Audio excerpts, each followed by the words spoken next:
not be a do and die affair like we will have to win the cup. But then if we win, yes, fine. But then we will also make sure it conforms with our aspirations and as to what we want to achieve. Gold Stars, yes, this is our first time, I think, maybe going through this top four. So that is also a very good test for us. And now what we are doing now is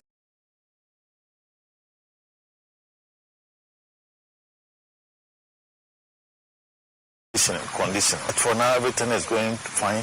Yeah, Africa also. So now we will have to make sure we plan well. The way a very good bench and when players a way in case of injury. And I say league in the bassy here says so to me rest you be to my answer there. A bit to my heart. Your experience with the other clubs of Moko Africa. You are to me you saw one team side you are for a fear say be able lose the team no be Moko Africa by na injuries and I said brave them so you should be a whole cramp one also. Pass I'll be to one team I won't say not fatigue. So Sunday money na so yeah Sunday money na the player be a fan of piano. We have confidence in the player. Say we know how we beat my boy. It doesn't matter a Africa and as a league. So that is the experience I gained from Samatex, Mediama, and then the other teams now more African. It is just a process. China say development a progress 50 to 60%. By the start of the league, I sure said I'm 85-90. Well, that is your ratings. I cannot take it away from you. But from our expectations, as working with the team and then having done about 33 sessions up to date, that is how we rate our team. To be honest with you, our approach is that we are preparing our team within our periodization plan. And the week we're entering into the preseason, we're in our third phase of our preparation, and we're in the fourth week of our preparation. Let's just say, you do stage a high profile games. Now do stage nothing about 60 minutes mark. Until now about low profile matches, let's say and 9. Now you are the medium profile matches, but I will say you are into high profile. Anytime I have a match, be a ball, but no heart of life. And if you watch us every game, you are a fast squad. That's a fast squad. You deload it because load no dorsal. So the player you more being copra unnecessarily. You know you deload the player now. So we bought 90 minutes. The next one, we are at the contract. We are the next one, we are also the contract. Now it's so abba. You know now you observe the obia. We won't say imagine that's also keeping the game has become so technological and scientific that one might and one call too much performance no graph no we will say instead of say compensation will be higher no now call super compensation instead of say who hit higher no now we sacrifice rest to work. Say a clear philosophy, be a down for the ideas and your thoughts about the game. And you could now, Amaya say, I say, oh, say a Sadia, and you say a ball, you play a model, any style of play. The style of play no one can say, want clear values. The values no one say, if you are again in this stage 1, stage 2, stage 3, stage 4, again, now, Obia clear. It's when we know. I will say, Obia would issue or your staff like a kids officer or your staff like a physiotherapist or a staff sports science, and now we are assistant coach or a bank. You know, into the we are all aligned. Say, you say, if you say, O1, again, O2, again, O2, O3, what is it? O4, what is it? D1, what is it? D2, what is it? D3, what is it? D4, what is it? It will be able to say, you know, they are aligned, but they will say, stay consistent. It will be players there, and someone moves the maker and then. And none of the overseas America. I go over to the staff in the Caribbean and one of the country. So when we put all these ones, let me know. Then every day you come out with your coach and every day you are a coach and then check up set up about a Libyan coaches in your in training planning meeting. We are a training evaluation meeting. We are assistant coach in the board, coach in Ankasa and National board. What be some them football, they consume at trail of follow football or HS Kako Park, Ekote, or more. And your it's show TV so, and your Omutio radio so. Nani Padom Nankasana radio so, and football commentary. Na bebia football, a Gina Kasibiano. idea obere no na packaging of TV coverage come up. In fact, I don't know manko for ya on the following week on TV to be afraid of park no to be enjoy. If we know travel radio so no who here five radio coverage very well done and also patronage one escaba game no. See, no who na yasha you say Ghana football prior being media management, media rights management, and why until I did some a few weeks. Yeah, radio rights, send a so that go for young faso, or my budget. We had the quality of radio coverage, you bear coverage in English, near being I can. Well, every week, you bear a centralized commentary. I've had the very best of commentators. On be trying to not partner stations, Alpha or more. So the idea is said here come up. Behind to me, mobile phone could run a comment. What English Premier League we are no more? Yes, I had a billion they won't compare other leagues in the idea. Always you have time for a question. Me, I may my money coming. It's a yes, I need more best way. No, idea will beat me a boy. What we will do is that you bear matches between 4 and 5 every match weekend. Even say Kotokone Nations match. There will be matches going on other places at that same time. No, in the Oyerepa ni beat me a war. Now am I update on what is happening on that match as part of the commentary now. If you do baby or our final report to say it should be red card. No run commentary do baby or post I say young dance park. Minya akwesi mensa or we try for you be a say akwesi dey see what dance park because you 12 minutes you should be red card. Say me see sa na say yes odo say the system be Ghana football. Oh studio you be feed no studio. To say talk sports on say station be talk sports. Edeba Ghana has a on the feed no be online or studio now they are too keke. Ya technology, ya customized technology no. Ya dey Ghana ya dey. Ejuma kama use no Africa. Ya so na bibia determine. You rolling out this time. See na face is there 200 we can we now we nam ha. Ya bobo no go bi o wa akuma any team na ebo no. Ya sha na nsem obeka na ade na mwa game no. Be quite me run comment there. Referee send you ultimate or penalty aje. Obey ya penalty ko ba wa manka na wa the say no how do you expect go for some do this kind of shesa anyway. Commentators when you bet you can be no one. Ejuma on say ade a pilot ni binum na ye ejuma. Ya ma BBC Martin Davis training nkofo bebre. Ti afa o ma e promo fan team. You are on be sample na ya select o ma e be mo ma ashase. Oyerepa FM 100.7.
Ebanom and Enumeranum Sensempi and over the weekend a course so especially our Ghana our brother champion of champions and also Etumi Etoja in somehow do Eddie Frimubeba and then Enumere our Jumadian su coaches players Afe football administrators and someone wamudi to jump efa kotoko any gold stars omo Africa omo kono yo p ewa higher dim mamo the Black Stars of Ghana many mo kase ayeba na coaches no esetia pomu cons for mo first training session ewa Accra Sports Stadium wa bro mo so ehwe ni mo se nyame ya dumu aya wada aye di ani mom ni chat game no bibia be koye edia mom exclusives ewa higher dim mamo ewa jumadi ne so ene Anumre be phone crosso na anumre yensem pina transfer stories ni nyina ne say akabe say 36 minutes na transfer window no close Europe me che England titru pa ni nyina ne say England there no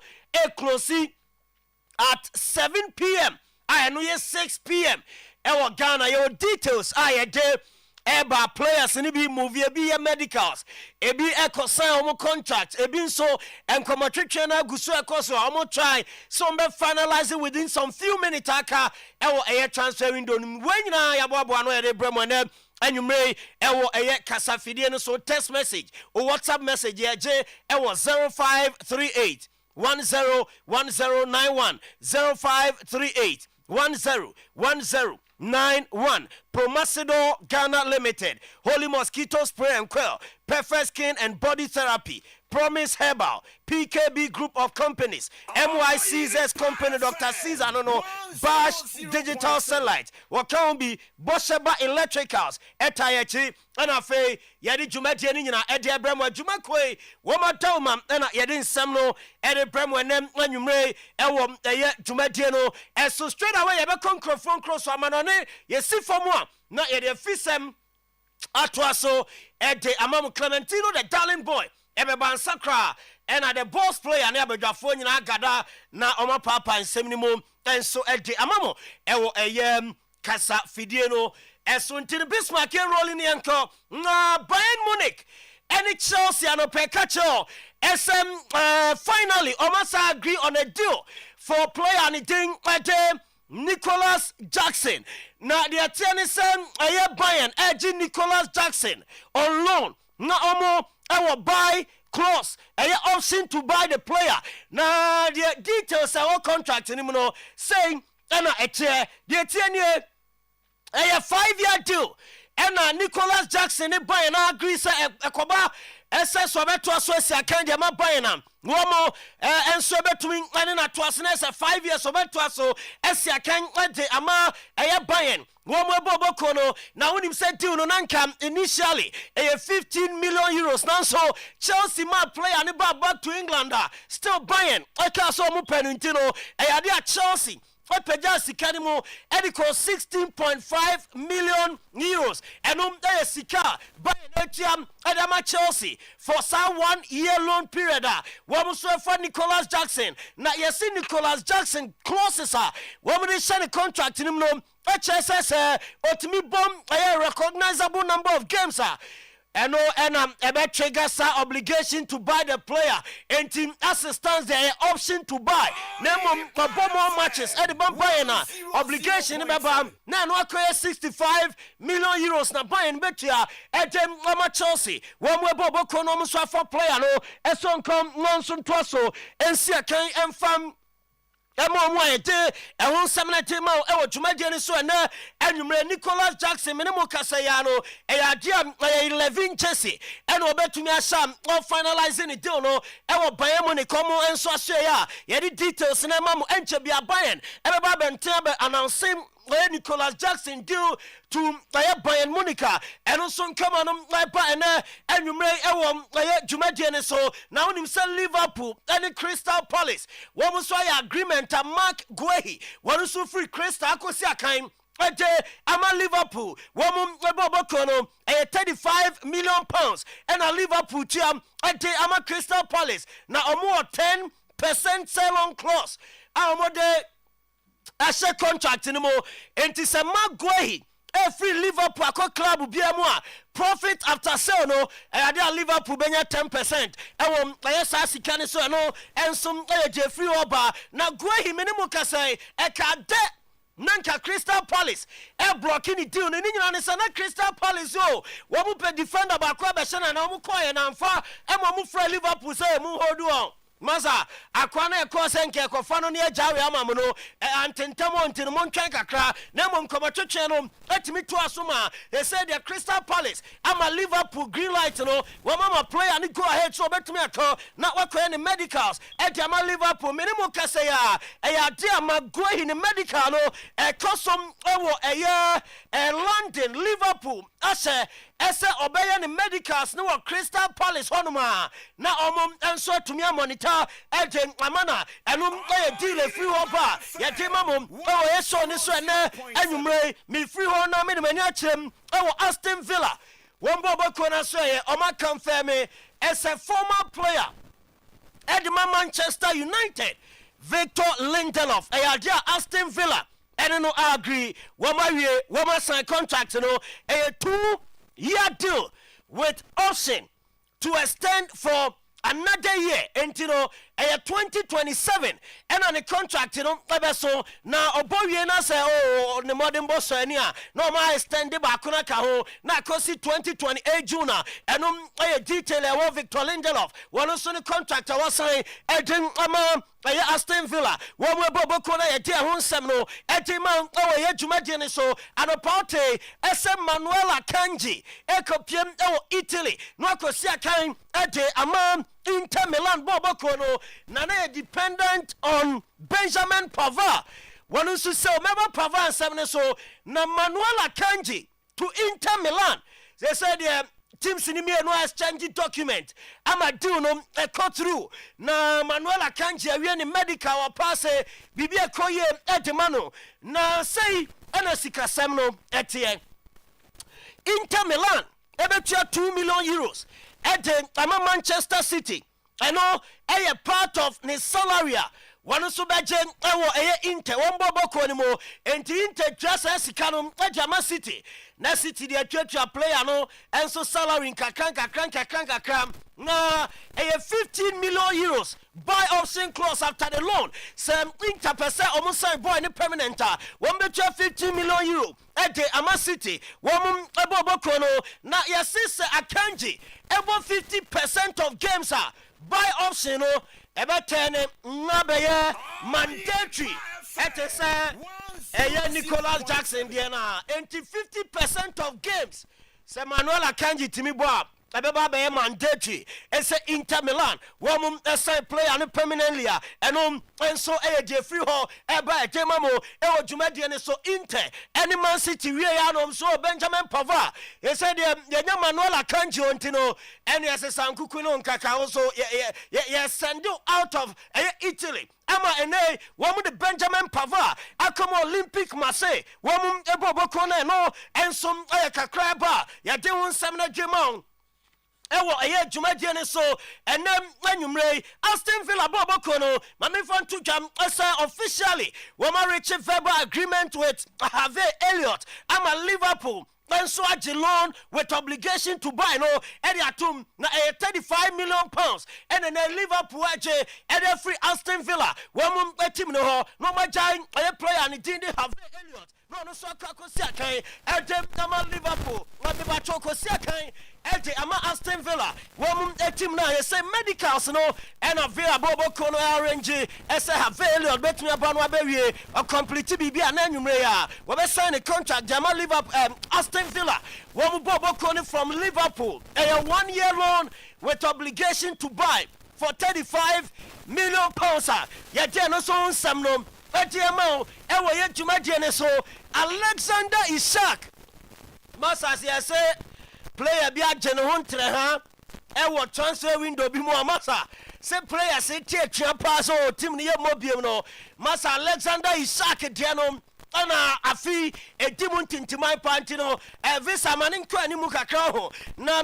Alexander Isak me ne mu kasai wa arrive back at Liverpool mu training grounds yes enti Isak ka na ekonom na the screen so no na unso dinkan by ɛbɛyɛ ne medical ɛna ɔpaase yɛ enti na wɔn akɔnya sɛ contract na ɔbɛsan minimu kɛsɛ wɔsan contract na wie ɛbɛsɛ 1 hour ago ɛna Isaac bus wɔ mini bus wɔ rabo ɛwɔ Liverpool wɔn training grounds a player no nso bɛ touch it down a ɔno nso ɛbɛsan ne contract wɔn nim sɛ ɛyɛ British record breaking transfer to ɛyɛ Liverpool wɔn mo team no mo na ɔhwɛ mu paadi a Mami Fantuja, SM Oba, football, Bako Semu, England, player Yatona, Nebua Timpano, Alexander Ishaka, on Subesiakai, Eden Ama Liverpool, Momu Ebo Kona, £125 million, and a Liverpool chair, Ejama Newcastle United, Womum Ebo Kono, now before Sam Alexander Ishak Duno,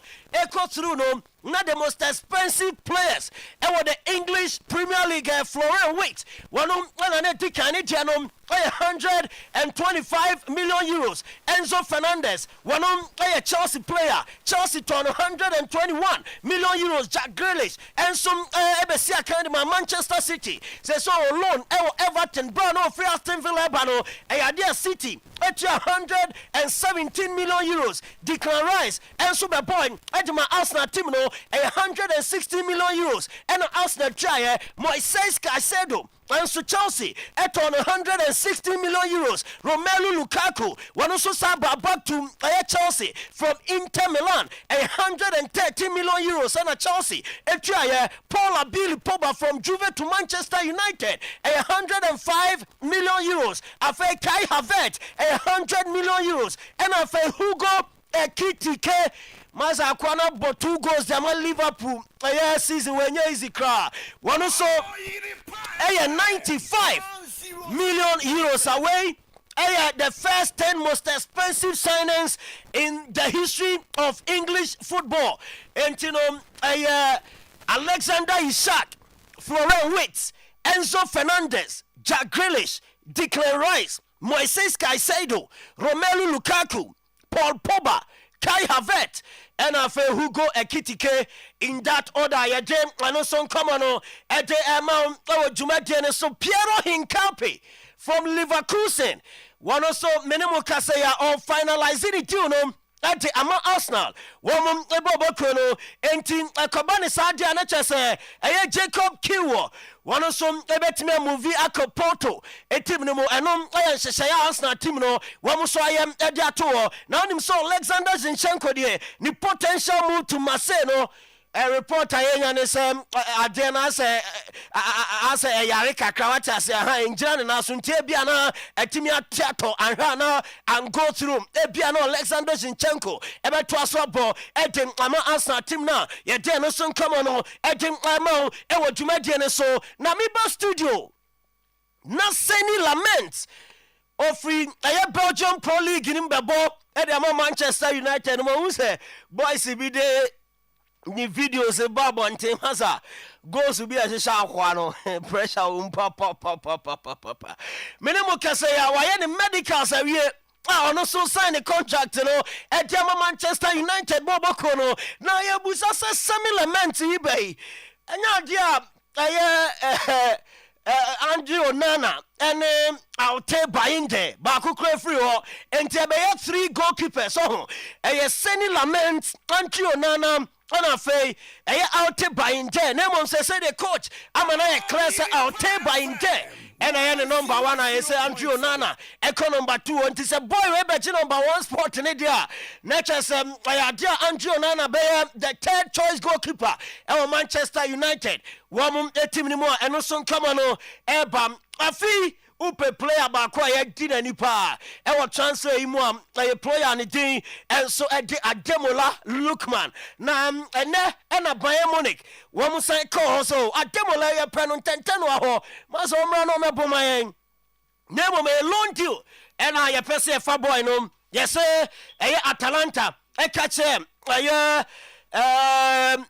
Bayern team no as a senior permanent transfer. Na se loan amode body a yatete mu pipa ni mu e de ahye dance me ni yenton no emfa emamo a say yes Ademola Lookman are frustrated e wa Atalanta team ni mu from day 1 and making intentions clear. And so beko masa woko inte na jegu or faha na theater.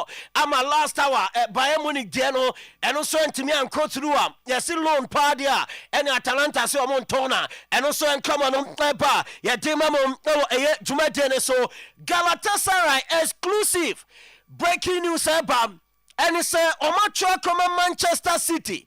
As in the coming hours I was Munya Ilke Gundogan Robert Edima Galatasaray Sport Kulubu Wambobo Kono Ewo Tekia and also breaking news at Etomwa Yademamum Ewo Shone so be Biako Trua Ube Usem Ilke Gunoan Eko Siakain Ade Ama Galatasaray Sport Kulubu Yade and also news no Ade Amamo Ewo Jumajene so and you may Afe Yamfa Randa Kolomwani Ni video no Enfantoso na Yankoyanim De Tenie Randa Kolomwani, akoye medical we ewo Central London on his first. One technical director Rani Tindi Johan Lunch and a sign contract no we signed in it kema yes entino walk up now akoye on feeling no and I said tona atmosphere akoye on feeling after say Kolomwani a passing the medical or say yes minibus in alongside Spurs, technical director Johan Lunch, and also come on Epa, Jumajene so and you transfer stories in there, and easy cry Gumwa, Biba, Shannon so SA 6 p.m. Ghana time, and UK DNA close into them, so Timbi, Enyanto player, not as a Akabes 1 hour 10 minutes, Masa didn't close here. Enya dia obi abetumi assign player bia mom players ne de ubetumi amabia ko especially our countries omo de no emba na we contribute say Turkey we transfer window ne kra no omo be say 1 week bi da so udi agron betum dia be for player no so de free or airport ye de mamo ewo jumadie no so US Open and me ba cho third round games no ebi ebeba so anwumre na about 6:10 p.m. Lorenzo Musetti wone Gemuna now free Spain Lorenzo Musetti Italian one a game no and so betumi abaso we a round of 16 game toja 6:10 ya and also etumi baso na fe second game no Alexander Bublik one also any Yannick Sinner world number 1 area tata so ene anajo 11 p.m. and asam tennis game no and also to me baso and also a round of 16 game ya dia ho nsem no that game e wo jumadi no so many mo kasa ya dia round of 16 game back so na between Canadian Felix Oja Alisim one in Abrantia one also a free Russia Andrew Rublev and a day atata so na first set no dia Canadian Alisim Andy Rublev 7-5 second set no 1-0 and Oja Alisim at the LED Rublev and also and come on before this game now one round of 16 game atoda Alex Diminion of free Australia one year Brantiani ding at Leandro Rieti also a free Switzerland and a retata so 3 straight set and Australian Diminion Eddie Eka ready 6-3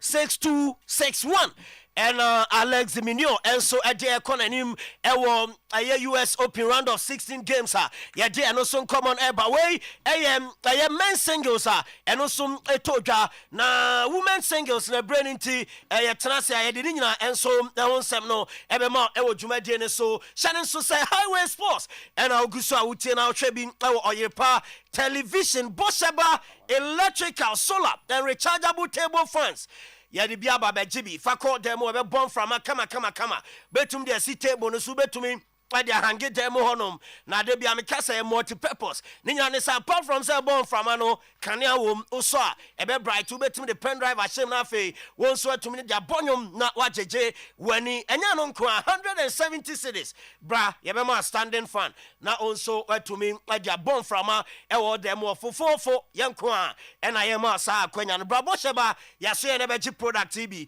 e wa dum PZ KT market en hwe ni mu honum anti attack for dynamo and so PZ also ube Bosheba Electricals ewo and a prison runabout and also Bosheba Electricals and the branches ni bi ewo Bosheba building abronsan ye di juma e di free mu uba ubenya product ni bi na wato 03220 838 03220 838 afe 0536 095 966 Bosch digital satellite bra never ji decoders ni bi ewo yaseye na ye de no ena ubenya bibia bi ahwe ewo so ball ubenya bi ahwe movies ubenya bi ahwe nkwada no ebe he cartoons learning programs na de ewo ye decoder ne so game centers hotels guest houses restaurants mumra muntumrika emra brepo junction ship mo na maji decoders ni bi ye installation ma wi a ye be decoder Richard and some e dia kan ho ewo Bosch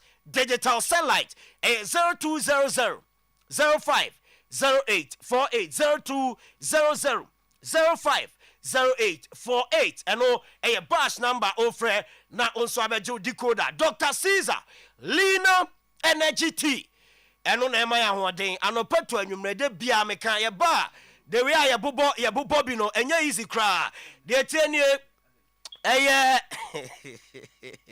Dr. Caesar office mrom a chamfo market in shani muha and a ode when each email hono abeje Lina Energy Tea ni bi uwia na onso what to me Abu Bobi 0244462689 Dr. Caesar the PKB group of companies brand new car tires car batteries bejibi now car no enya hodem mapa enya no kwa security doors ye ma bi ewo yaso Furniture ewo tafun kremofo asie no enhwe ani mu hono ma PKB group of companies ye honum na face ofori chrome ubewunya hotafun road junction ubewunya na brigade ewo teshin ngwankran ewo se 0209 170 030 promise eba nupano ebi ewo yaseye bejibi na embusi immune system ne bejibi na nyi stress and free so bejibi na improve digestion ewo ni pedua ni promise eba ena nupano ewo furniture ewo Bosheba Plaza Methodist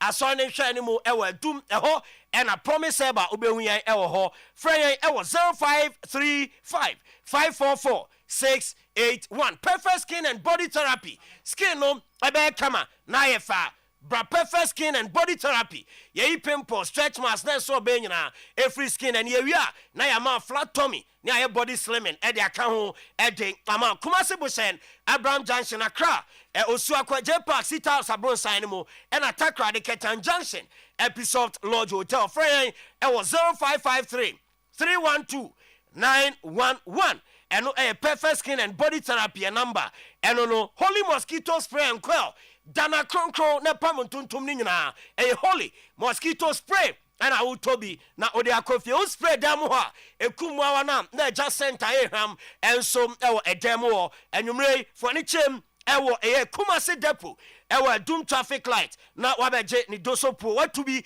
na also ode ko ope baako ato ara supermarket bi abenya bi na wato ye number no 03220 37623 na waju Holy Mosquito Spray and Quell Twisco Energy Food Drink PROMOTIONAL Ghana Limited and a day aba with just 2 Ghana cedis ubetumi anya Twisco Energy Food Drink ibi na de obeya ne sem udinsuo milk now they are frana waste osteria masa de wabobi kama and Twisco Energy Food Drink PROMOTIONAL Ghana Limited a day about 20 gram sachet 400 gram sachet and 410 oba ubenya bi na wato supermarket bia ubenya Twisco Energy Drink ibi na onso wato bi na bibia akoye edi ama on that note ye den crofon crosson semno edi see the boss player Mr. Eugene Adu Poku striker seated show no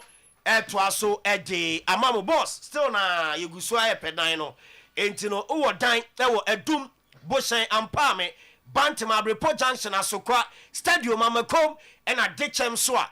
Maybe I told Frey 0557 255 542 0557 255 542. Na yenu indi enkomo. Edan je wana opana Debbie. Enyewa. Debbie. Okay. Number with the Nyamediana. Ba for akwa ba bibia boko de. Ejana dawo ma. Okay, I said enwume de wani mu nheda nyamefe. Nyameti ase. Bibia e kama. Nyameti ase nkaka. Enwume ekoso boko de. Eguso. O ye sure. Eguso nkaka. And ma wani mu nya serious. Na said wani mu asia ye wan obi hu obakasa danger man. Dia no waye wani mu nkaka. Ebe yon. Nyameti ase. Okay, all right. Nyameti ase. Dr. Jima so chia. Imagine so. Se Michia no da be no moto circles aba no. I think last Thursday no. Okay. Michia no me free baba yara kwa it was around be 8 o'clock. Oh, okay. It didn't come fine. It didn't come. After that in a statement in about Friday no. Statement say by Saturday. By Saturday. By Saturday. I'm so what won kwa kire me so mo de statement ba bonten. Ne hia. Na penka so chia wo. Nana. Ai. Ejene so. I'm just so chia. And nya kwan ni nhia da. Okay. And the nya kwan ni nhia. Nya sa kwanya. Ya mo kwa mo fa me nkoi. O se menye stadium na me ko ya kama ko shia na baby ya. Bafo. Say the mo kwa mo fa me nkoi dia say the. Yes, mako ha, yes mako ha nti no. Nana stadium. Ena stadium ya Teshia. Ena pole wuye no. Unse Oyerepa ekoye donation de makotoko. Ende na me wo hobi. So ko bi. Na se wo hia na. Enye mu nhia ni. O hia de nka oti ho na nka na to na ba afọ. Na hwan na go hia wa no wan. O da de o ka na no ye de se yere wa no. O da be stadium ani pa nyina atwa wa hia o declare chairman so wiye no. Okay. Ena obefo ne ka. Ena na mo be frɛ. Sa be no ni pa ni ho sa na ye woni ni mienu. O na nipa wo ho. Na nipa na mo twa ho hia kwa. Sa mi ba afọ ombabru 15. Ba mo ko gina de kan ho de se oni mienu. No, nipa wo ho yi kotoko security. Ba fo yin ni ba fo yin kan ho gra ope. Ba ko ne se ayi pa be fi. Masa get out. Keventino wonye. Okay, tisolo. Ye be shia china. Se se ase wa twa time ama ho. Oh, anya ne sa. E free china ko e be streamline nyoma. We say o se kantabak wo amasa sa. O the skills bi na ya na be cha. Aye ko ambo se ebe 20 minutes. Oh, no, when me kan 16. E be fa. Yeah, I'm so wanya ne paper. Okay, enti Oyerepa 100.7 Jumedie ni din highway sports. Nunsia pepepepe ne sori so na nunsia kase bo na ba. O se kanena na radio no. Ene o se radio ne yina sesa. GBC training ne say program na be ka 5 minutes. Ese opon. Ye de boy ho for the next program. 5:55 ese opon. Yetimi. O say asema ye ka yetimi. Sana ese nke ye. Asema la ko kama ko for the time abetusui. Ese news for natural to. Oh, sana ese nke ye. So no 5 minutes to time abepon. Wa kakra. Na ese wakra. Ba se dia. Wa di aboabo ho. Timosi be 2 ni 1. First bar no. Unse na radio stations no so say. Enti nyumtuni bi bonyum fofra. Unse GBC for na ete enyum na no. Tubo se program bi ko so be ka be 5 minutes amoma ko news na. Na nyum fofra no mo de aba no. Ni abo ne sa time no. Because bi e ko tie kunkunkun. Ana ref kemedi o. Enti e de enyum no. E ho ne be fa. Okay. Mama for the messages aba. Ye be woni abeka kwadwo be hu mi nti. Ye ko dia 1 week na Clementino so ho. So hu yen. So hu me. Okay. Na ye ko chiana na me de man chiana na do. Oh, so wonu ya manager to work grass na jana na match and say one chair boni bi anim. O say Jibo, I saw you and your manager. Dear me na me manager no. Na me kan. Dear 1 week, but you failed to greet Nana Adoda. One feel. Can you say na organize me dey me na mo Jibo na say dey so na hwe say Nana ba cho domini ni ye ni say amayen. Ti Jibo gina na kire say ya Nana mo chia ne squad dey was na mo. Koyo ben. Koyo ben na kan. Koyo ben dey ba. Koyo dey asam fere Jibo. Mo hwe nyoma o. Che. Say koyo UK. Ai. Okay, yenkoi. We su ye Boris Francis Wanabo, him say Liverpool supporters so many agi wo wi ase pa ba ko no. Kanu boda. They say the man get treble there. Na Liverpool mu history ma get treble da. Na say ye kura no ye top pressure. Say afi mu ye you know mo say mo ye da 4 ni 5. Trouble na ye dia. Treble ni say oje Champions League. Oje league no age FA Cup. The Champions League the same year treble na say say Eugene mienu ade do nyame no mienu be san no ye UEFA eji league eji FA Cup UEFA de UEFA Cup no ya be oh check here ti treble Liverpool oh mama mu say ya kro UEFA Champions League ana say UEFA Cup Debi nya Champions League Debi onye nya Champions League nya treble Champions League ni man ye treble ai ye no ka ho anya sabeju we na G League na ande na ade so etimi ga semi treble oje Champions League na oje FA Cup oje league na oje FA Cup me san ndesa na man ye treble England the treble ni why enya de ko players matoto de manye treble this year dia uti be to so jubo na mfitim fra yo afa ni e be hyehyɛ ebi no ato abo wa obi ti ya de be aka se nsa afa ni e ka season we mi ka say England ho no ebi no de maye de mi hu bi da ani mom de ye na enye bi da no ko de aye ye o maye pepe agent mo police ka maye bi si da o ebi si da wo ye afem ebi si wo English Manchester Music almost spend ni ada de you Manchester must spend pay yo o players o to ebi those days we are to the next 5 years and san to be on better back na sheshu Manchester top expensive signing in the history of English football. Liverpool. 2. They might have been see that. Ebi see the history of English football. Ya boss kana no go ntina final. Yes, that ye pepe na. Ala meka no. Ne pese. Sasa man Champions League. I no guarantee that you won't be shame. Asa fit you kra wa ho see ya man mreka. Asa be second half no hu no. Eno de. Say ba we makohwe. Sir. Say second half no wo sika mo dia go. Second half de ba yo. The second half de so si form. E go for the goals ni je je ba mo ntwen kakra so mo. Coach ni adwuma bia wo ye ma na oni problem o. Hey. Liverpool. Is it a kuti osika nasa? Oh yeah, that's it. I want to say property of a first Liverpool top player na say Liverpool so spend so kuti osika. Where the property of a pay. Hey, na yesu ye tunton kakra wo. Etima go to Ishaq na bampa. Masa go from Magay. Oh, try go in pass medical no. Say ka Kevin ka Crystal Palace for ndom ebugu yo. Mo say ko mo player bi na say omo dom na tie mu kra wie. Omo de yankoi say dey wa high behwe mo. Na asema enwan say ye boy ye ni Arsenal ball no ye Arsenal yi. Liverpool sika Arsenal Liverpool spending na kofo kan kwasem. Ti we sure passing ka Arsenal she Liverpool. Kan ni na be kan. Eh, am for wetimi say enipa nye o. Ye come because Enipa nya ma no du be bia odwe ho abusa say nti say na enipa te. boss say ayana dey o. Oh. Saudi skaka say to defense. Saudi skaka say to player. Obobo bia is scrutinizing no. Ti na pressure ba ne so no. Because can normal say Florent rate about 3 matches on your assist bi anke normal. But because we the most expensive ntino. Ye de ni be gina honom. Nya hye da enu ntina Chelsea fa Enzo omkofa Caicedo ombobo wie bia na scrutinize om. Sa na tie ntino. You say Ishaq be okotu games da pressure. And I Liverpool aye yo. Manye treble dia. oh yes sir. Be twa bom pa. The first 10 no. The most expensive transfers first 10 players 3. Mama Chelsea 4 and guarantee Asema be kanonti. mama fa pressure bia matu yeso yesra mo Da bi we fa pressure na mra.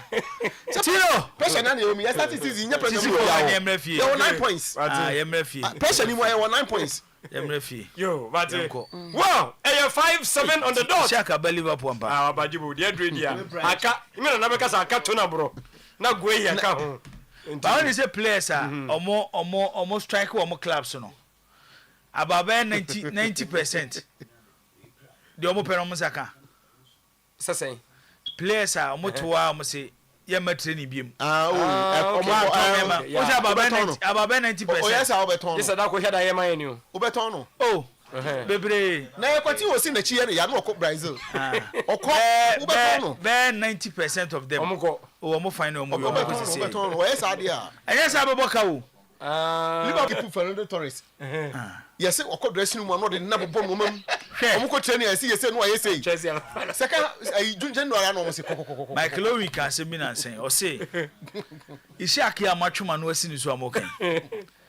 Second Newcastle say omo decide so omo the net bencher. Ka obia ni ho a obe defend player no.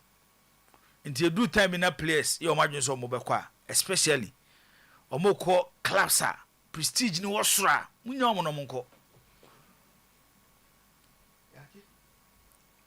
Nti ebe Ekitiki ene wait ene Isaac say we is called Newcastle omanya jano omoje okay oko we send you so no kwa yansa na wono kwa yenya we no kwa yansa na yenya we wono kwa yansa na yenya we bonimo bonimo ye bo bolenga ye bo kwa na de ko nimbo tiro yango we say one go strike okay one tetua we say tetua what do you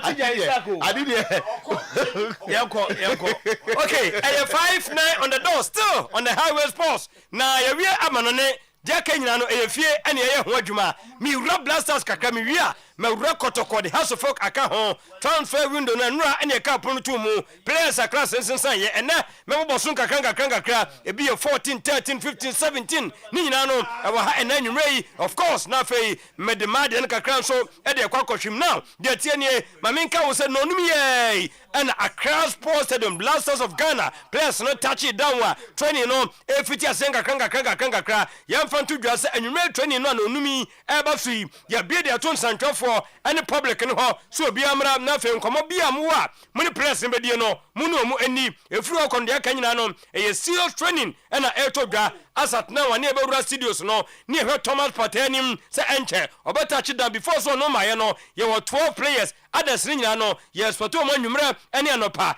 ene ehwe manim wa nyina no e ahombobo a ye de twan double header Ghana coach out on the 4th na fe we and 4 days later on the 8th of September yani Mali e de hwim e wa Accra Sports Stadium no onumi ye players no a touch down no me cause Antoine Semenyo wa hye no ho wogina park ne so Joseph Anam Jonas Ajete Elisha Owusu ye Christopher Babosu Gideon Mensah Jerry Afriye Benjamin Asare Jordan Ayu Ibrahim Sulemana Ibrahim Osman ene wa kama Dean Sulemana said maka no ye hwe Patanim se akato na bro no so atumi aba no ba omo ba nyina no ye hwe manim sa nwumre omo nyina no betuma make the squad no na afi echena training ni de Central for the public muni akonya ewom ye nkotie kasamafo ai edema Blasters of Ghana Henry asandi twum ene oso omo ni ministry no edi nkomo preparation bios omo to no se say the is done before campaign conversation commodity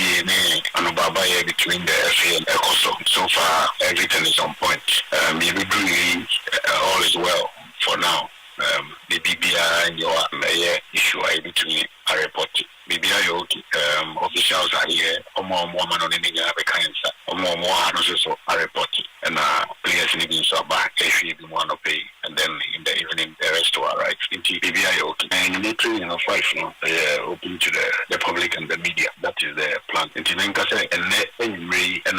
if we in German about Friday and open. Asandi Chum and anwumre ye terenka update kakra wo Blasters camp no and wo de amaye no memfa wenwie e wo Blasters aso ye na menka wo se nyame adum a on Wednesday 1 p.m. GFA headquarters de tienie ye benya GFA esco no wo moni top officials e wo GP animu e na ejibre na fei o matimi ehia en komodie ni etiawa upcoming season 2025-2026 season no omukodi ho nkomo no ma address stakeholders engagement said the beya league na free ye kowura mu no protocols ni na hyehyɛ ni na no ebetumi aye adwuma wei and the anwumrei Ghana Football Association to yankra ye de emamo on Wednesday 1 p.m. now ye hwɛ crime top 4 number na we ye de players ni gusua e di ho nkomo Vincent Atenga captain wo baabi ni Gold Stars no di to dwa sɛ wo na nkomo target nyanza champion of champions no oni be piso nanso ankoba ne saa no won target bi mu aka no ene se Africa no on mekofa ye buta ne se the CIG because ye really league for the first time the Sakoji top 4 so for the first time so now I think say ye buta ne se the CIG ye tuminya travel in one season but in the football they be to me so I think the performance is good. We are preparing for Africa too, so I think this is a good test for us. We often into whatever happens, you know. The empire want to say you better do group stages, you better qualify to group stages. So you know, football, be able to listen to. And I did strange moment, you know. Game after game, see every day ABC. Young Cody CEO, Akosiedu. and Ray Adu to draw on the highway sports. Sir, and they will share champion of champions. A banner here or dance park na assessment kakra why no and defense kakra na Medford kakra. Nansu Nemono no Mako Bokina Akofa tall striker Bidia Basamasa be pepper na be add up. The defense to the midfield, I should say that we should get some stability in the outfront, especially when there are 8 area duels. We should be able to be managing the area balls so that we can have some rehearsals within the midfield for future attacks. And we are lucky. We have some 1 or 2 people who have joined. We have one tall Makinabe of the height of Kamara who is joining. And I believe that his inclusion will technically give us some area support. And from there, the ringers can do their course and we can be getting some advantages. It's a business as usual. That's why we are here. One thing that I want to have show the team, because when we are doing the transfers for the Africa competition, majority were of indecision, were of not satisfied about what Uganda Gold Stars were doing. And realistically, me, I'm proud. I'm part of the committee that the recruitment. It should be strategy. Gold Stars CEO Akosedu and Anime Moten and Kano Kasama for the Makotoko lawyer Safuduku and was say yes, I advise Kakra catch our champion of champions Numua. What the Makotoko players no and the Sababia Omunya Focus no mun go ahead. Nina say African in the do my name. Nanya be no coaches a crow me no omo a all players for Kotokwa African so omo experience. Between now and time I first match, you will say Nima and Nemia Johnson. You buy any more. Nina could raise you submissive. You buy humble. You obedient. Say, but in 4 hours, you can be a bono, omo be that. Omo yache, omo car, omo mark and December. Every ship will say, Debbie. Experience the first captain. And you'll be a piano. When you're in your pedal, you won't move. It's a yasida. Saka Dauda, Gibo, the Biatua so, send better, so Mufasa Reno and Ra, Nanso, a boost of confidence going to Africa. First of all, we give thanks to the Almighty Allah for this particular victory. It's not been easy for us this season, and then all the same, because looking at this particular win, I think it will boost our morale to do more in the upcoming games. So I think it's just a big victory for us, yeah, and we are very happy for that. They should keep supporting us in a positive way, and me in particular, I'm ready and I'm working extra hard for myself, and then to help the team, then we achieve whatever that we wish for ourselves, yeah. Na member we so na maintenance clubs no aso ye Frank Nelson Ngokoro board member, former board member for House of Folk and the Panika kakra for champion of champions no na nyumrei was kakra wo hu House of Folk no enyanwa House of Folk ebe ko back to baby no mo ebilango ni nyina no ene se o ma shase a o mo build the team. If you see the team Accra Folk is building, I mean, without any doubt or any shadow of doubt, you don't need to know that we are getting ready for where we're supposed to be. Because on this platform, Accra Folk is supposed to be on this platform. Either we're going for the FA Cup finals or going for the league, but unfortunately we couldn't make it. But this is a good team. We have seen it, and I think I've spotted some players, though they are not for sale for now, but I know there are some players here. If I have them in my, it's my secret, and I know my coach will be looking at me to see which players are better. Good. Metiasi Kotoko. Nanya Kotoko nkuna meko enura transfer deadline ba na wie ye Ghana de na mekan mese mo ma me Kotoko place mo sani ye House of Folk ehia ye be kwa dua no mo sani ye Kawela ye business ye wia na mede la sawano omo munya ba ku mienu bi nso ato aso na mede Women's Champions League no aba to aso. But before that ma menye ne say emfama abusuafo na yenka mo se enura wo hwe hyehyɛ pro so ogibo na nkofo ni titawo mo se weekend a new elect chairman solo nkobia nim se oh we die na executive so de be adwuma no we de command panimfo na opusu nyake na de metie no ene se panimfo amane se who about 2 weeks there fa bobo ho na fa bra anopa no meti ho kira o se de obeform executives no bi be free circus ho bi be free kuma pem bi be Fed Force ni anya yes we ni online media na ya bomodem anya ni na no chese omokeka obe frɛ franka kranga na enwei ma me enka wo se emra ne man ho kwan senka executives no ebesom besa 21 nanso enkoma mete efri chamasolo camp no ebetuma besa obeti number no so who bebe ya nipa besa 15 and ode ebe ya adwuma now de ebekoniye ye tie ne ye ye benya first vice and second vice and ode ya de a pe enkoma mete no obetumi ayi ye wi secretary no abaye baako financial secretary abaye baako treasurer baako ebenya organizer 1 organizer 2 ni enya women's organizer special assistant to chairman and also beba ni enya deputy women's organizer na nkwakwa mu no yenya communication officer wey and yes teamwa chairman solo dach bia no obetumi afomi na just enu nipa besa 21 no who be besa 14 15 there odomu abeya adwuma first vice second vice secretary financial secretary treasurer organizer and second organizer and as a women's organizer special assistant to the chairman deputy organizer and communications officer de tie wo hono no afeyentin si kotokoi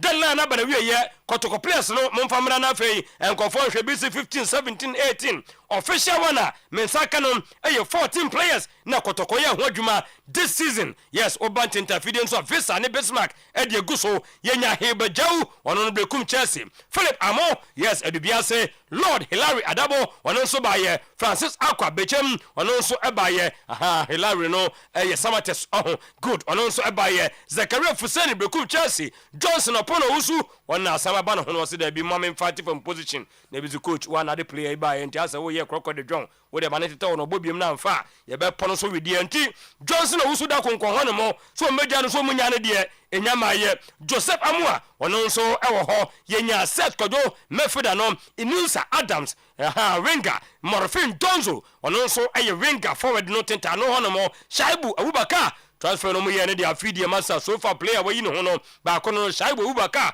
Preparator bruta ono so right back yenya no Musa Hamzata eno ne kwehye go no center back Walid Fuseni Mefuda na Dari Aziz ono so etumi efri bechem eba ya 14 players and na kotoko edom ka ho transfer ya eba na wieye me komanin na makoye duma kakra House of Folk nso aso ya banu omo kakra kafi fechiro sa 15 omutumi nya ho adwuma Franga Abuaduku aye striker your parents kwa bela Owusu animu ho omode no eka ho Ali Muhammad center back Baba Adams center back Zaid Raj mfimfini ho no Rocky Dramana former Kotoko Mefuda no has enya no Samuel Amankwa left back ono so munya no Henry Kwakubuatem wono so ebaye ye Joseph Kojo Ansa left back tumbo center back omunya no George Paku na no le shego no has etiminya no Abaka Karim Mefuda Godwin Kujo ono so center back Felix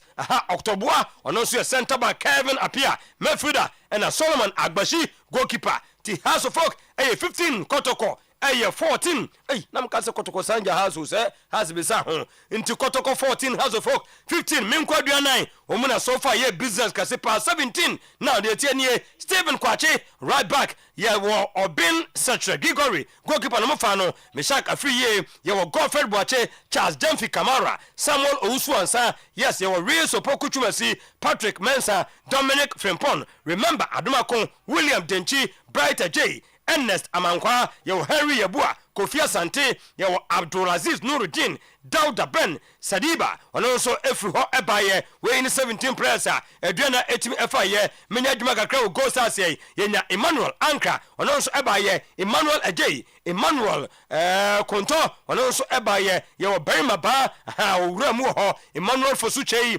Emmanuel Boten Emmanuel Kojo Adi ye wo Edward Ajimai ye nya Kojo Osebonsu ye wo Samson Eduku Francis Twene and ye nya Prince Opoku Ajimai we any players Go stars and so etime fire mama me Karela honorable Henry Dusu Karela omonso ye business de tie 16 omonso fire enya Kevin Kofi Saba yet goalkeeper no enya Hasim Isa Joseph Kwanza Abdul Shaib Abubakar Isa Ibrahim Abdullah Zakaria Abedi Karim, Joseph Bequim, your Daniel Afazu, goalkeeper no, Evans Ose Owusu, Daniel Nuhu, Oliver Adom, Bless Ege, Godfred Aban, your Franga, Adom, and Yenya Azaria, Fodjo, way any players are, Menoka said, Karela, and so etimi fire, Yamfa Della Diano, me and Sabia to me buy a Papa Brim, now from Monso Fire no, Media my Eka Tunabro, near Vienna, no Monso, and also the signing of Wayno, a Solomon Kusi, Omokofani free, Wamafo, Mighty Royals, 3 years, and Omodi Emano, Media Macona, and found one more, no Mosia Nimuho, Omuhia player ho, Omokofa prolific striker, Edin and Ibrahim, Nuruddin, 2-year deal, na Mediama Edemano, and Ra deadline even a year, has to focus about Eka home, not just a Cosincatia, Omusa Cosibia Drundia, to win survival, Tiani Ho United, Edin Como, says Edia, a Cosincatia, a room, a Ho United, and also a Koye player, ho, Mirie, a Women's Champions League, Meno Eka said, first I said, Down, a semi-final stage, Yebanya Asek Mimosa, and the police ladies, Ghana, Nedibashim, near Bayasa Queens, and Asfa Burkina, and also at the Bashim, Amanyama Etiwako ye, Ninan, and it's a Ghana, ye rapano, says the Mapim Equanimua, Omo Akodu semi-final stage, Omonso Echo Manim Elho anymore. Dibo, a penalty, Yan Fadia Caninano, Emma Abuja for Assad 524. Onyadofo, uti Oyerepa 100.7 FM. Okay, Clementino de Dalembo Ebeda say ode enseme wo fie aguo ede amaye. Oyerepa 100.7 program here live on your TV. Oyerepa TV live on radio 100.7. Facebook Oyerepa radio and also Oyerepa live ehu nyina na Oyerepa TV. Ehu nyina betimi enya e bafo wa ewa Hassan Hassan Said Kofi Zakito. Ewa Captain Siasia Komia Sechise Obed and a senior Shamo on su Eufia Samuel K Mensa ono and a production team no dano ni Solomon Kata Sheka Visa Tupac edin the obi office o Visa Sheka Tupac Bavo yes sir yanko ensem na Clementino de agu no baby abeso ofa bia no obetimi afa mame enhwewe mame nyi message bi mfam free ho sisi na memra emsa se we need discuss yes and message aba boy Francis on abo zito asan but he has won all the matches. There were trophies at stake. FA Cup, Toyota Cup, President Cup, and Champions of Champions trophy. Let's give him time to build. Watching you live from Akanu border of Ghana. Boy Francis Onabo and edisa message we aba. Bafo Mamitiwe. Visa ne you meet my boy me a say anopa no kra mo show video no. Kotokone Ghost as champion of champion no. Ka on bet me the video no atoso a kan be say data wo ne menua Kofi ni Kofi for me say that Kofi 3 square o. Kofi senior bray na kan be say mo boa me kakra na ye hwa ade kakra. Madaro man ti say madaro mama mo me Visa to park no mo kam ho mo keka mo na mo fa say video no me pe Gold Stars any kotoko enra e wo dance park me pe say video no na me de aya ade kakra whilst omo pe no mama mra business na teams na ye no so but I'm not surprised at Eduana for instance ye season no omo eja players bebre kwan because last season Eduana performance no na enkonkan edu baby no na emu odin pa baby na obi kura nim se bia ka unu se Eduana the season bia no ye ka clubs na ye be ka se bia omo challenge for trophy na as a title na omo kan ho bi at least top 4 teams in there ya na nim se Eduana but last season was a very difficult one for them. I'm not surprised say omo jeja be no kwan unu se last season I think so we change coach twice cra ya champion now they had to let him go and sana omosan ye and clearly now a difficult season for Eduana, so I'm not surprised. I'm not sign is normal, you know, players need to be how I mean shed any more and mean nka wasem bibre, but I believe say one that ebema or my competitive in the coming season because Eduana say omo more season league anymore ya na kama Kotoko 14 offer of 14 as in 14 now share 2-3 seasons ago businesses are on my year then number no was above man was no the 14 is was like say as a season biano to 14 players because I think last season omuja bebre kwan e de bebre buy last season I think we counted 21 or so and this season 14 say offer is hard here as a more drop in terms of additions or year no but say auto for instance last season say auto even 15 16 cra na for season was out of 14 I say that's not how you build a team 14 we major team but I expect say that season say omo echo into the marketer now we be about community bi na wo pe bi dia be hye ba bi boss me say wo follow me what of 14 11 na starting na ene dia me so omo makwan ma 20 at our bench until na a bit bench omo twen so we register 35 players na say wo e bi wo bench na 11 na start here say what of 14 at this time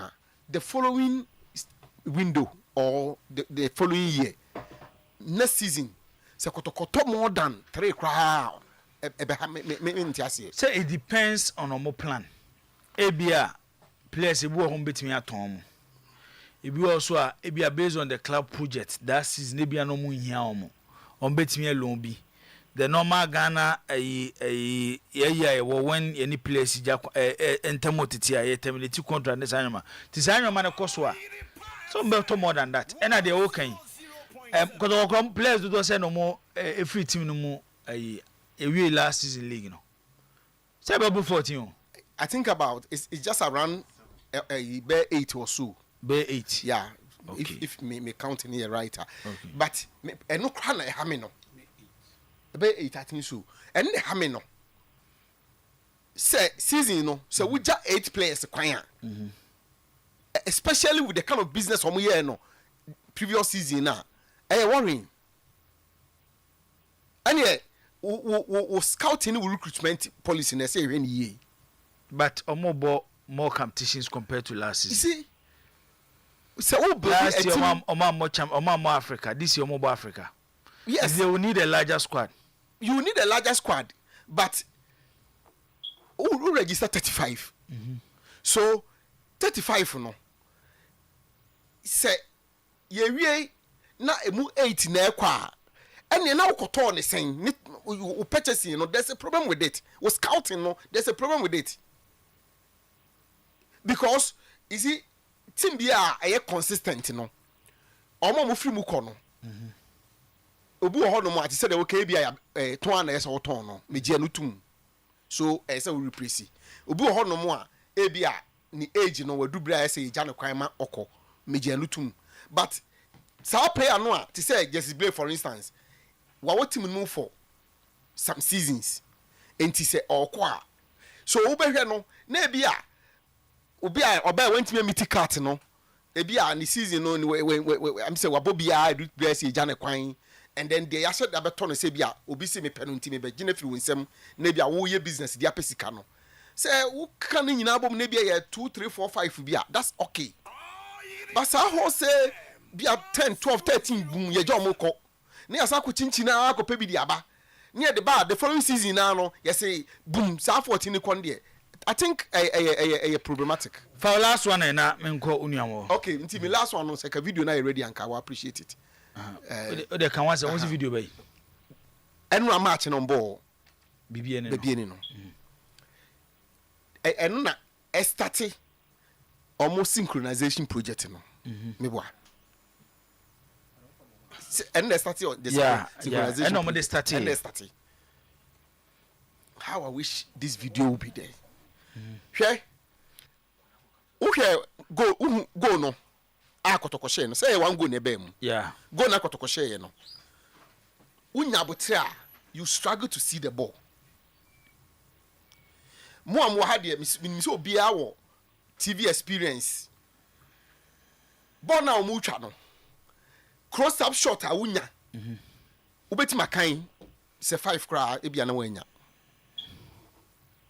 cross up shot e bia no ya zoom in on wide enti ultimately say affect the quality of the pictures now eba no most of the gameplay ni nyina 90 minutes na wo boy no most camera no say enam nti ko chinchiri ko hwe be bia action ni ekọ no na capture de brain camera na etwa ball no say wo chinchini ko hwe be bia action no ewo no de brain no how many try adisa for no okay boss say if this is it and you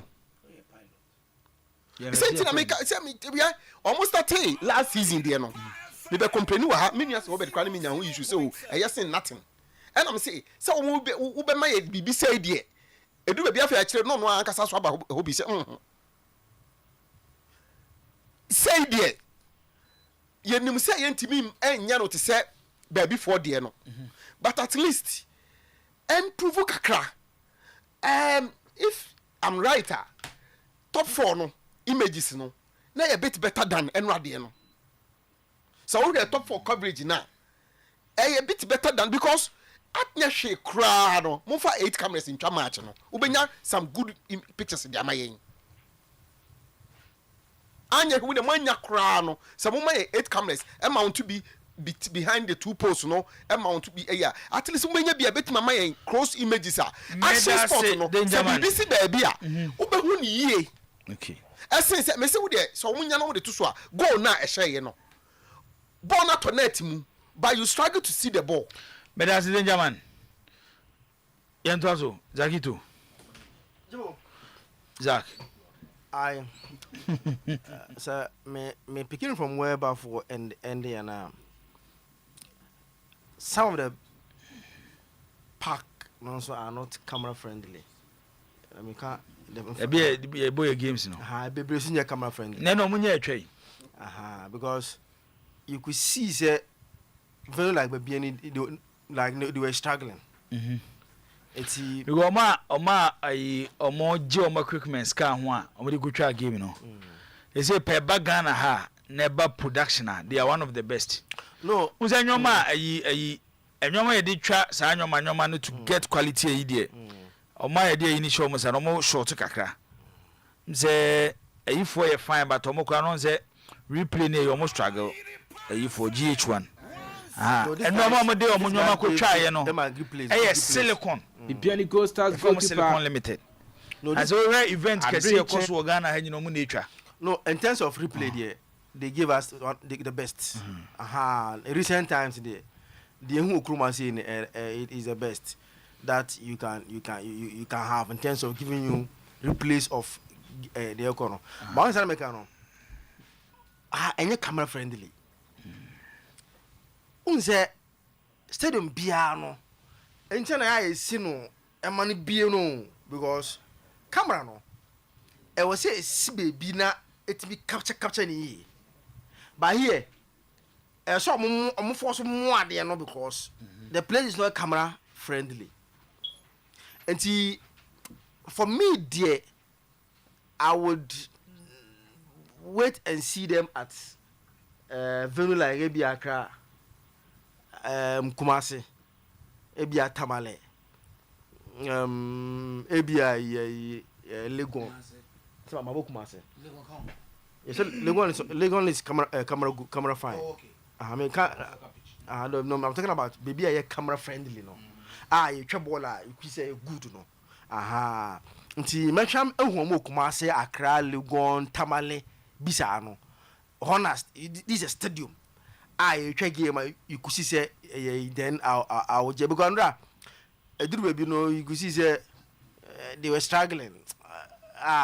Sometimes I don't know. You pardon them for signing money because no Charlie. I don't think I may Jibu. Because when house for no, I been a omoye say TV and their money no. And to for video no me bro no go na abayen.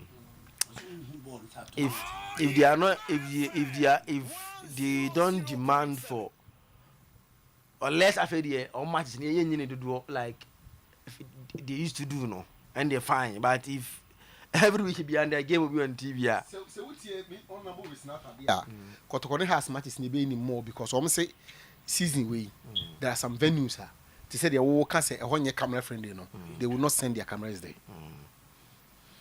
And then they have demand for more money because jibo into new matches they be na uni obi anyi ni enko chepe aha ntino fine but let's see let's see kakra baby no magane na ebe duro bia so e ko yanim ni etiba echi ye problem ba ko no unse nka wi ase no ko anim no awobu no you know just that ebia unse aha Zach yanko you see but we can how for the size of the pitch ni pa o compared to recently games ye in Premier League ebo ne baby any dey way better no yade o way better bafo na baby any last year you got to ni Gold Stars ni has Gold Stars match o mutwa no what TV a chia players ni ankitikiti unwo mumpo unum say Jibo for the first time me kind the last time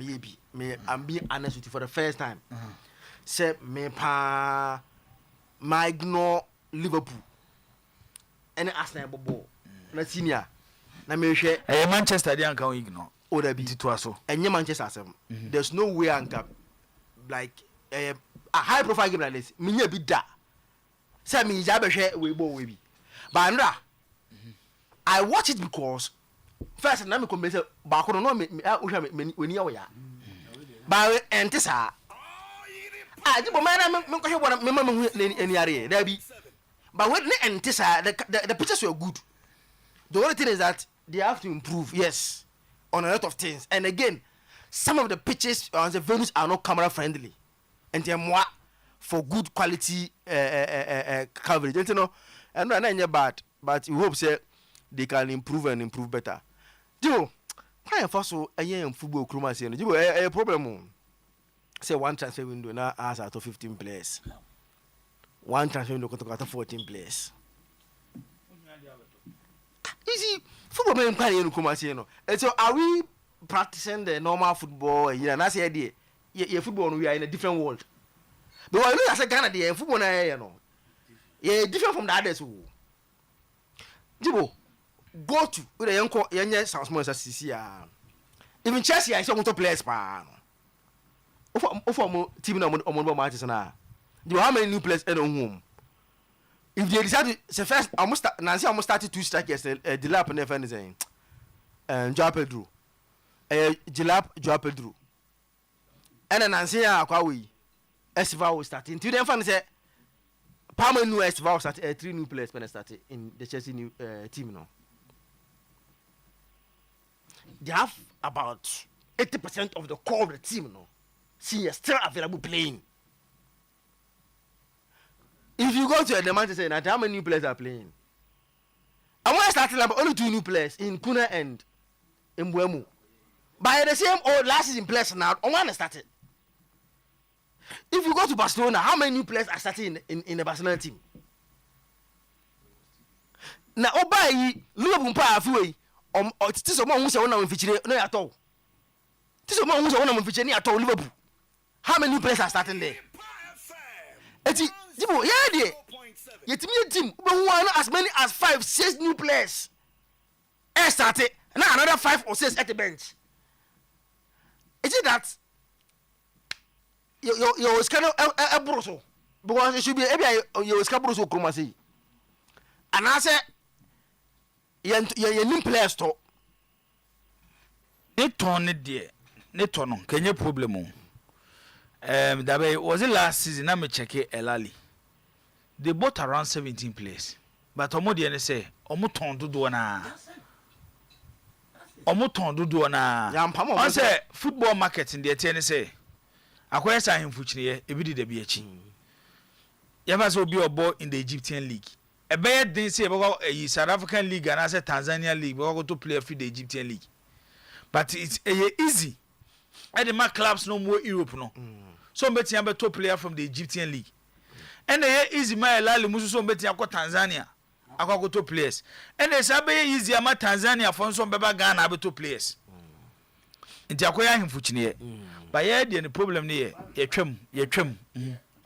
Meti de all kana nyase asam bezam chene say ye problem ni nyina ne say metwem aka ye ton kra ne ye to bia be so ni problem so ye den de afiri me na we ya yes bad 10 ya pam mo nko ni akoto 14 15 abechim ye tia ya o mato 40 we so to 15 atane penny atane ata asen kotoko atane ata 14 15 yan ko January me ba cho enya kotoko na senior nanka na anu ya omo epam mi no ai senior start yo jibo nanka omo pam player o masa na omo enu echi ya o senior start ya sin ke pam bi eti kwa yen fa so yen football kroma say no I think say say ese ko fa Liverpool for ni Man U for ni Chelsea be kroma say no me sua in football because look at our own no exceptional because jibo say una UK dey una ko say o me link to nkofo ina ye no mudi nkomo say your team you no be kroma say ko to na house omo ni mbo mu pa kwa mfo so football ndi ya kono nto mo me sua ka krebi o de mesrew say o boy say we omo mbra be sua masa for asem ho no ani o jibo say mo sua football no ko kwa ko na house ni team football kroma say ndi ese de United football kroma say any remande for no senior mami ti o because o ji won ti ase senior mami ti o okay na say mo okay e dey kwa special football school of Ghana anka send them off no wa here Liverpool for say mo spend their mo kan omra come who say football pa o mo sua de na say or can and I could say he has a problem with the way we run our football. Yeah, then we have you have a problem with the way football is run. Who's your being free? Baby, mamma, so what's your problem? So I said, I am going over the free. I'm saying, oh, Ram is a wua. But your enche, you will show a Juma Koso Baba Sports Stadium. Oh, okay. It looks like I'm say, Bafo, still, got our confidence on game number 4. Yeah, over we dey quite already akra but omu qualifier for because omu and na some people born no akra Zakito, this is where my problem is.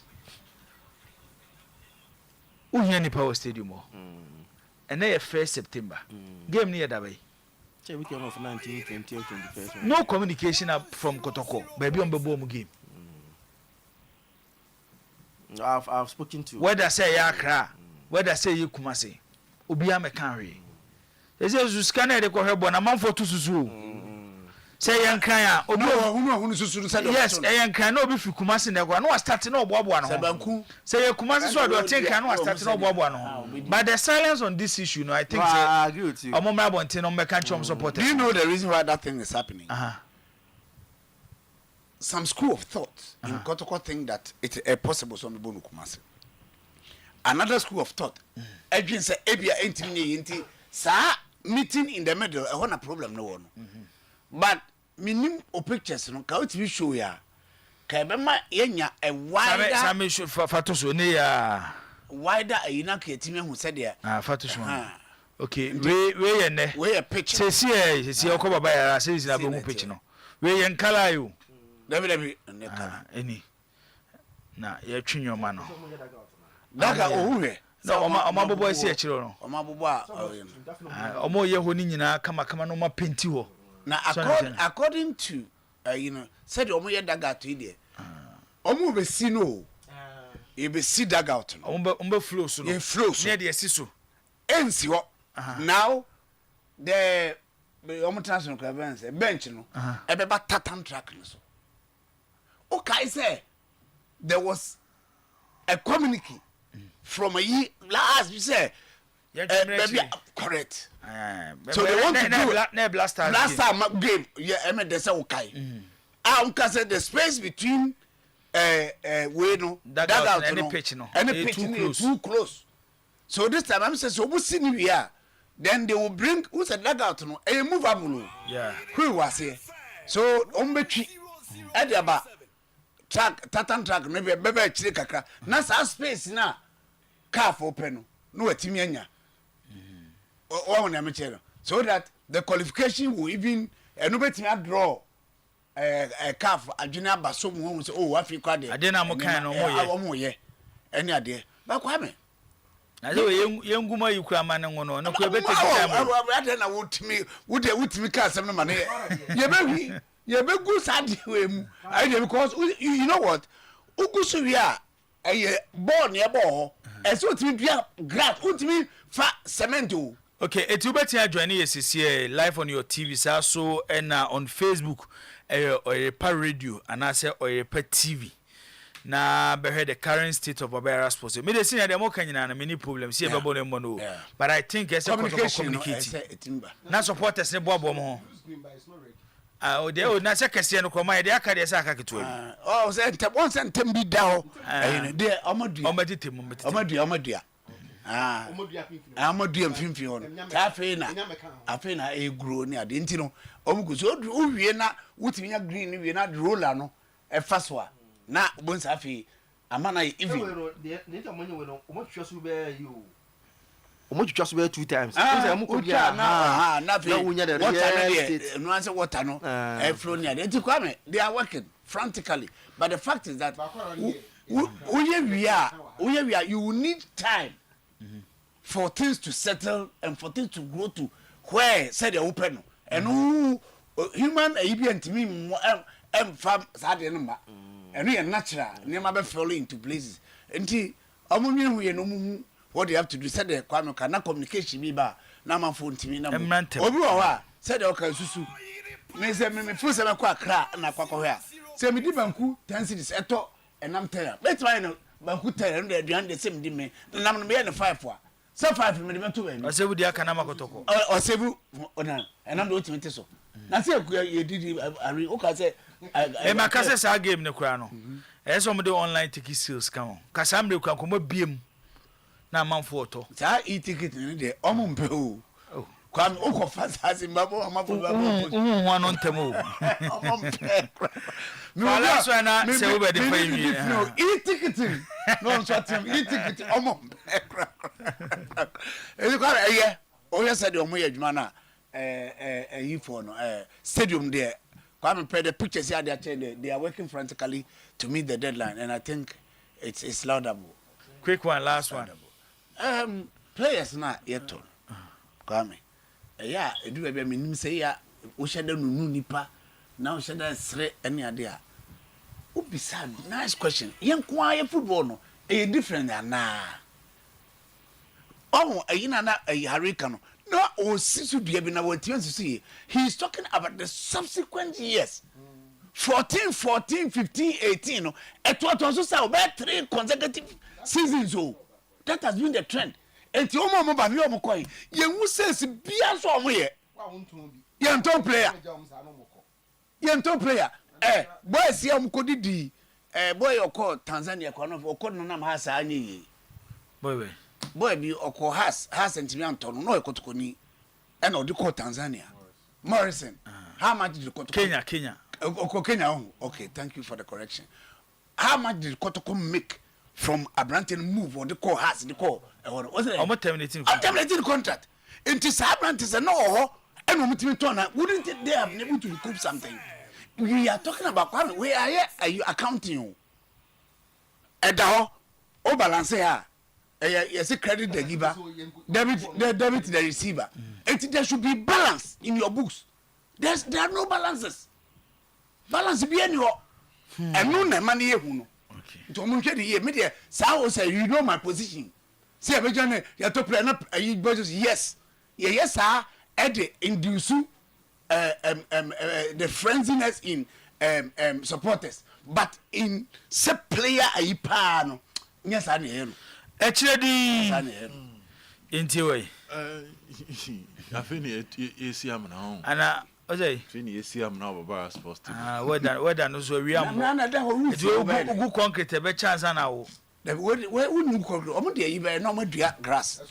Say untimi nye no concrete. E ma player bi mfiri so meto so. Say wo ya na so na mo dia na mo. Okay, so de omo gumu na kakra. Asa so no dua grass. Black soil.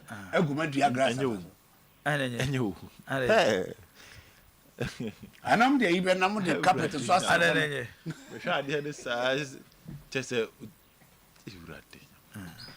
Renovation. No, senior. Oh. By say go league, le start league in the hand number 1 games. League dey say eh. Nisana no bi beto mo. League na dane brown krebebo. League na dane brown krebebo. Ade we ba enye no. Da na ka first ye ni safe say. Ni empese ball ni be si obi anim. Nti etu amna na coaches ni team. Omuchim. No mushim. Omusha amna no. To coach person okasa no afra ba na ni player person o map no afra no mu say ah. Emu ohye. Na die mu hyehyehye ni akata so. Ma ko hye order. Emu ohye. Na ball no cry ball na so obi ba na say obehuru tomu a. Also bitimi ko bench ko tena ho. Obehuru tomu a ne na abubu. Ana om ka say yemfiri we hu. Ene e ade be gye ho tese ne ye gye gata ho no. Sa na ye gye ho no. Om ne sa na de ne gye ho. Kata so. Free sa abra ne ye hu se da bi. Yemfiri ho. Etu se duru na nsuo ginam. Yeah. We ko na nsuo gina na tontum everade nya Ghana. Ana nsuo no duru bi kra. No, ya bo game bi wo baba yara. Nsuo toy. Was it last season or last 2 seasons? Ene ho ni yiri ye. Me hu yansem kura bi adwom ho to no mu dware. Akon be che bod.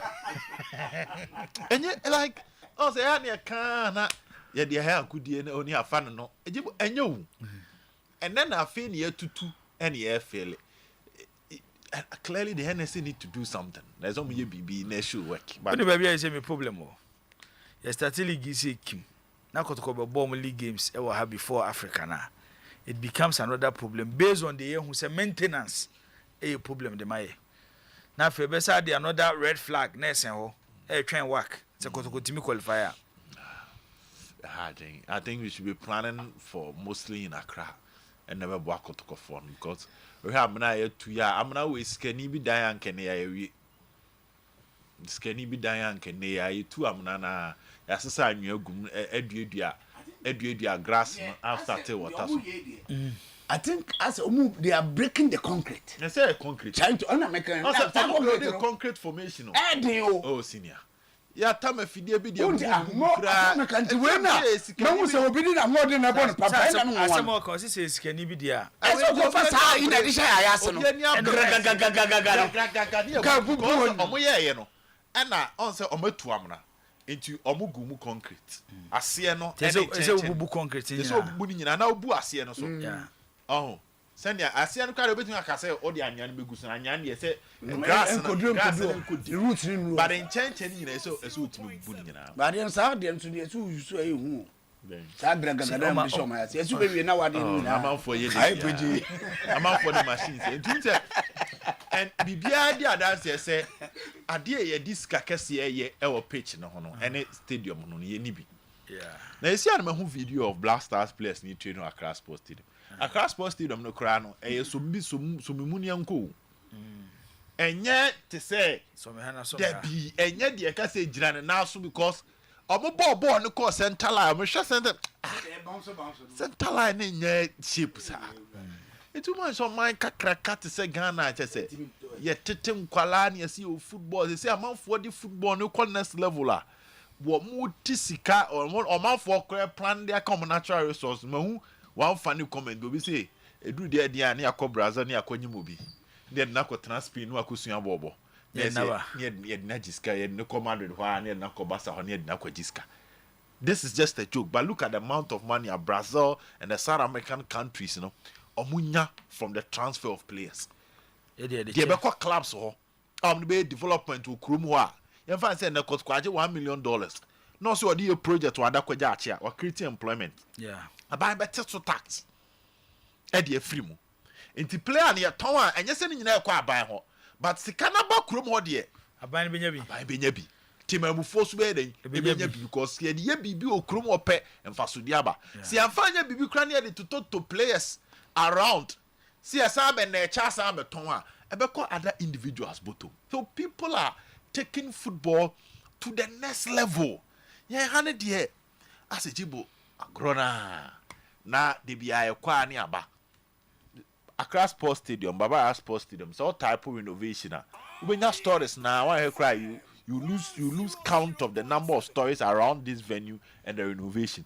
The BS you be jina in Koye, near Sabetrasi in Koye near Betrana. So it's just a sad and a pathetic one. Look, if you cast away your progress, yeah.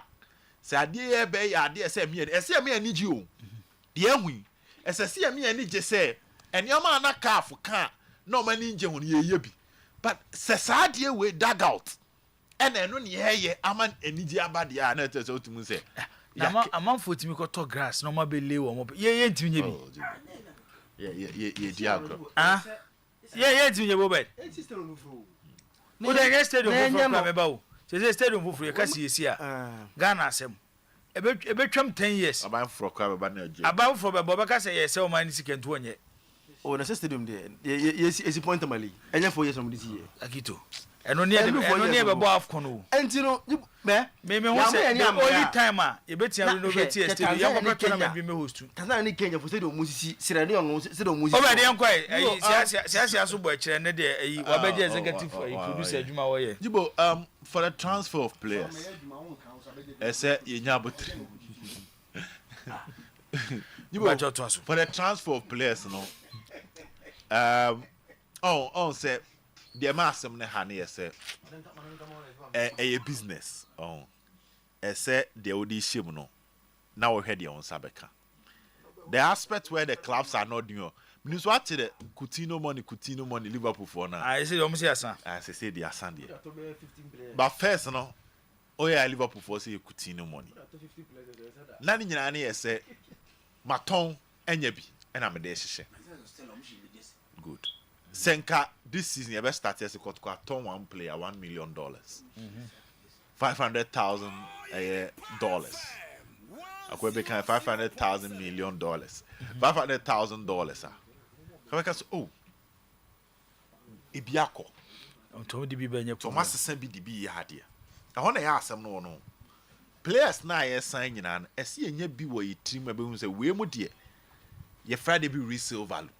And you play beyond alcohol for the purpose of resale value. You play be alcohol fan because you team baby Druno. Who you be a baby shame and found any play any age or baby Adiama. You know, as a Saudi phone when they went in for Ronaldo, they were interested in his resale value. Then come home. But the players be our fan. You are looking at the resale value of the player. Yeah, part of this and good. Because here you're selling clubs. Yes. You do the level where you near the clubs that here top players to win competitions, major competitions like Africa. You need to bring in more money. A good time now is stable financially. Now if we it's in a Dortmund, Ajax mono. They don't talk about a year Champions League. Back then, Dortmund used to do that. Ajax used to do that. Benfica, Sporting, FC Porto, Ajax, Dortmund. The many this one here say, Barca for ne beba. Nti kan kwase onko fan ntem. Oba be mistakes. But the local league in the budget because I asked him say ono ne knack bread amone Utrecht no be chia for so no agi league no.